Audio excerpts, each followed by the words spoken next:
का दुर्ग कहां बनाया गया? चित्तौड़ में। कहां बनाया गया? चित्तौड़ में। तो नेक्स्ट लिख देना, नकली बूंदी चित्तौड़ में बनाई गई। अब हलवाई नहीं बुलाए थे, यहां बनाई गई। कहीं समझ लो, बूंदी बनाने के लिए हलवाई बुलाएंगे, ठीक है। लाखा ने कुंभा हाड़ा को मारकर नकली गढ़ या नकली बूंदी जीता। ठीक है, सीधा सा प्रश्न पूछा जाएगा, नकली बूंदी की रक्षा करते हुए वीर गति को प्राप्त होने वाला व्यक्ति कौन था? मात्र 16 साल का ही था, ठीक है, और अपने देश से प्रेम करता था। बात समझ में आ गई?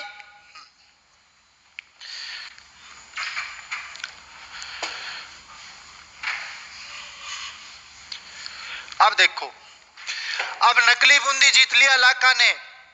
इसके बाद में इसने आक्रमण किया बदनौर पर। किस पर आक्रमण किया? बदनौर। और बदनौर कहां पड़ता है? भीलवाड़ा। सीधा ही लिखना है, बदनौर विजय की।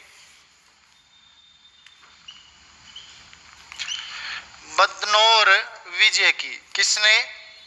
राणा लाखा ने। हो गया। अब इसकी एक रानी का नाम था हाड़ी रानी और दूसरी रानी हंसाबाई। अब सुनो, यहां है मारवाड़, यहां है मेवाड़। ये ध्यान से समझ लेना भी। मेवाड़ के अंदर राणा लाखा, मेवाड़ में कौन है? राणा लाखा। और लाखा का पुत्र राणा चूड़ा कौन था? राणा चूड़ा। मारवाड़ में है राव चूड़ा। कौन है? राव चूड़ा। राव चूड़ा की छोरी है पुत्री हंसाबाई, और जाम्बो जी की माता का नाम भी हंसाबाई था, ये वो नहीं है, ठीक है। और राव चूड़ा का बेटा है रणमल। कौन है? अब सुनो, राव चूड़ा के 2 पुत्र हुए थे, यानी चूड़ा राठौड़ लगा देना ताकि आप परेशान ना हो। जिसने मंडोर को क्या बनाया था? राजधानी, ठीक है। अब देखो, राव चूड़ा के 2 बेटे थे। एक का नाम था कान्हा, कान्हा को करणी माता ने सल्टाया था। दूसरा कौन? रणमल। तो राव चूड़ा ने अपनी पत्नी के कहने पर कान्हा को राजा बना दिया, लेकिन बड़ा कौन था? रणमल। तो रणमल नाराज हो गया, तो रणमल यहां से, कहां से? मारवाड़ से चला जाता है मेवाड़। कहां चला गया? मेवाड़। और मेवाड़ में राणा लाखा ने दणला की जागीर दे दी। कौन सी जागीर दे दी? दणला की जागीर। किसे दी? रणमल को। किसे दी जागीर? रणमल को। ये ऐसे कर देना, ठीक है। अब राणा लाखा का बेटा था राणा चूड़ा। तो यहां क्या हुआ कि जो रणमल है ये ज्यादातर कहां रहता है? मेवाड़ में। रणमल ने सोचा कि यदि मैं अपनी बहन, बहन कौन है इसकी? हंसाबाई, हंसाबाई का विवाह करवा दूं लाखा से। किससे करवा दूं? राणा लाखा से। विवाह किससे करवा दूं? राणा लाखा से। तो क्या होगा कि मेवाड़ मेरा हो जाएगा। फिर राणा लाखा के पास में बात पहुंची तो राणा लाखा बोला कि मैं वृद्धावस्था में शादी नहीं कर सकता। तो रणमल ने सोचा अब मैं विवाह करवा दूं हंसाबाई का। किससे? राणा चूड़ा से। यानी पहले प्रपोज किसके पास आया था? लाखा के पास। दोबारा रणमल ने क्या सोचा? चूड़ा की शादी करवाते हैं। राणा चूड़ा ने हाँ कर दी कि जी मैं शादी कर लूंगा। अब हुआ क्या कि दरबार लगा हुआ था, राणा लाखा खड़ा है, बैठा था, ठीक है, दरबार के अंदर बैठा था सामने, और रणमल ने पंडित को बुलाया। बुलाया कहा? मारवाड़ में। पंडित को नारियल दिया, क्या ये नारियल देना है चूड़ा को। किसको देना है? चूड़ा को देना है।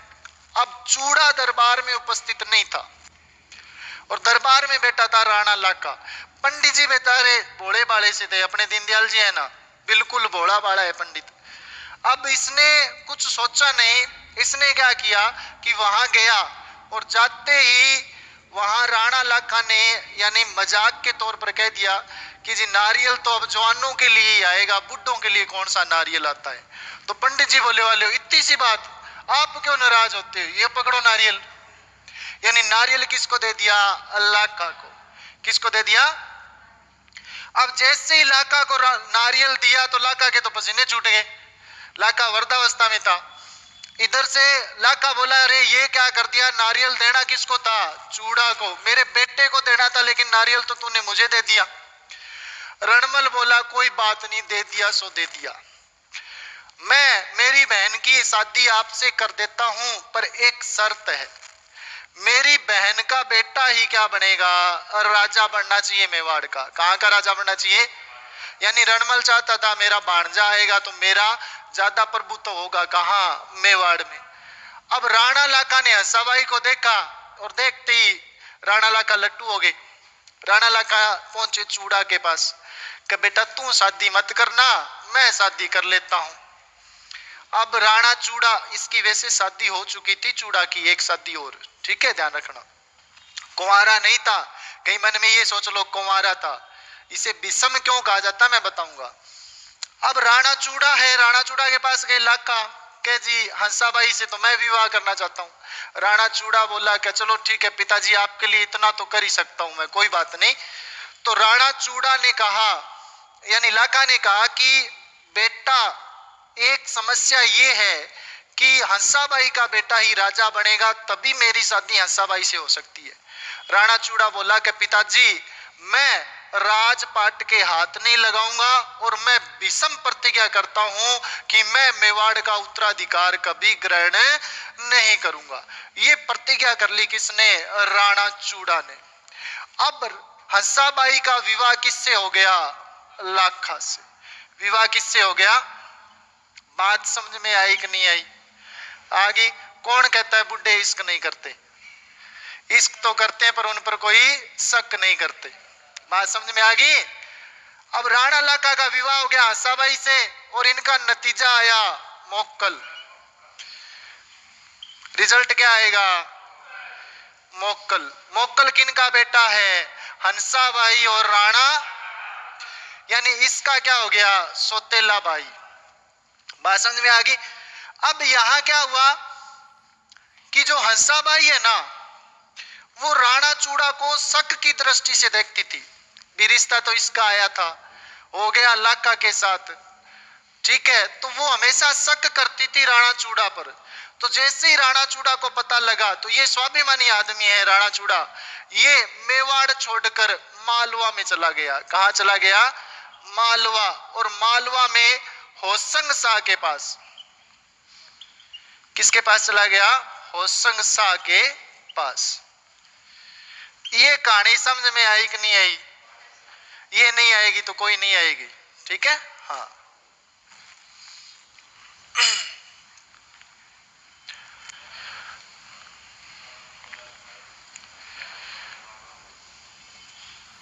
हो गया।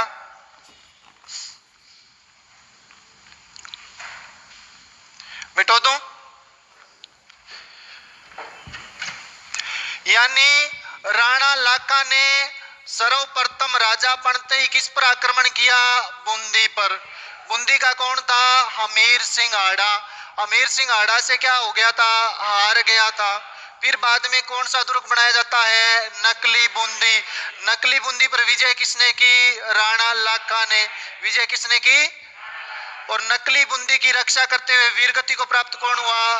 कुंभाहाड़ा। कौन प्राप्त हुआ था? बात समझ में आ गई।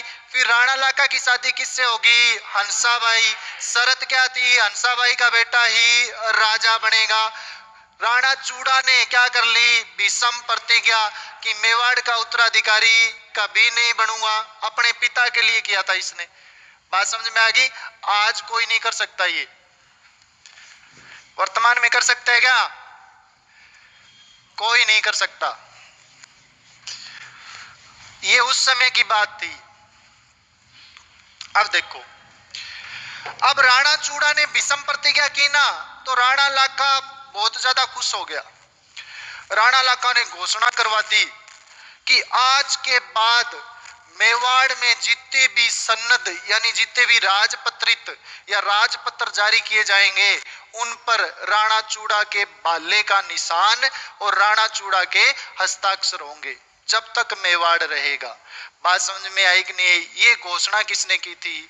लाखा ने। तो मेवाड़ का विषम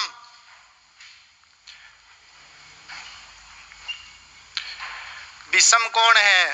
राणा चूड़ा। विषम पितामह भी कह सकते हो। चूड़ा जाति क्या है इसकी? सिसोदिया।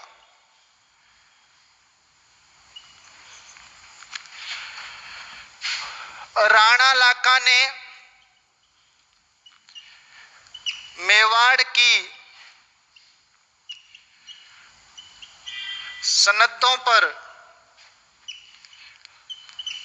चूड़ा के हस्ताक्षर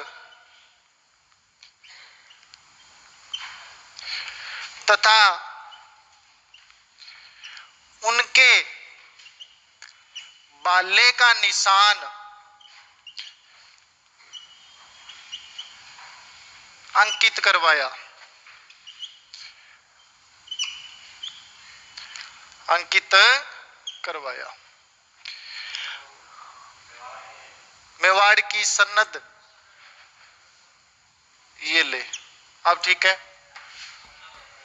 सनद राजपत्र होते हैं। राजपत्र जो भी जो लेटर जारी किए जाएंगे, मेवाड़ की जितनी भी घोषणाएं होगी, जितनी भी योजनाएं होगी, साइन किसके होने चाहिए थे? राजा। लेकिन साइन किसके होंगे? चूड़ा के। ठीक है, ये बात समझ में आ गई।